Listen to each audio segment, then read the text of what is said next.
We move over to West Africa, where advocates in Nigeria are now calling for urgent action to avert the country's hunger crisis. The call comes amid escalating hunger figures in the West African nation, which has reached a record high of nearly 25 million.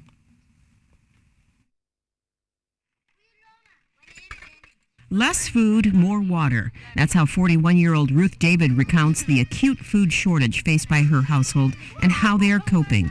Life's been hard since the mother of three fled with her family to Abuja, Nigeria's capital city, after a deadly Boko Haram attack on their village in Borno State, northeast Nigeria. But you will not eat that you will satisfy. We don't eat to satisfy our hunger. We just manage. We cook small, add a lot of water to it, the children will sleep, and we know we have survived that day until the next day. That is the way we are manage the food. After over a decade of living in a camp for internally displaced persons, or IDPs, David still relies on food donations to feed her children. David says things are worse now as food donations to the IDP camp from humanitarian organizations have dwindled due to the tough economic situation in Nigeria. But now, they are not coming Now they are not coming. It takes like 6 months. We don't share food at our store. They are not coming with food again. They are not coming with food again. As of September this year, there were an estimated 24.8 million food insecure people like David countrywide, according to the UN. This year, the Global Hunger Index, a European charity tracking hunger globally, found that Nigeria ranks 109 out of 125 countries. The index's parameters assessed undernourishment, child stunting, wasting, and mortality.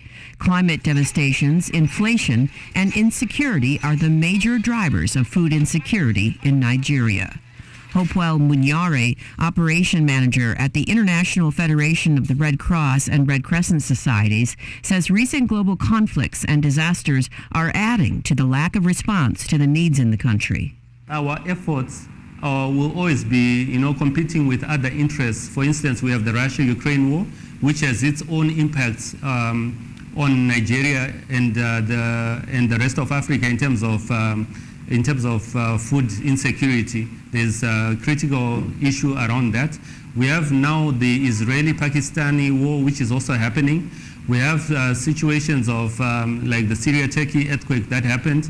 So in those areas, those immediate or urgent disasters where resources usually would tend to quickly go also affects our resource mobilization. The Nigerian government declared a state of emergency for food insecurity in July 2023. Humanitarian agencies have continued to scale up health and nutrition interventions to the most vulnerable communities. Humanitarian advocates like Munyari are urging the government and stakeholders to map out long-term strategies to attain food security and halt the hunger crisis. For Gibson Emeka in Abuja, Nigeria, I'm Carol Van Dam, VOA News.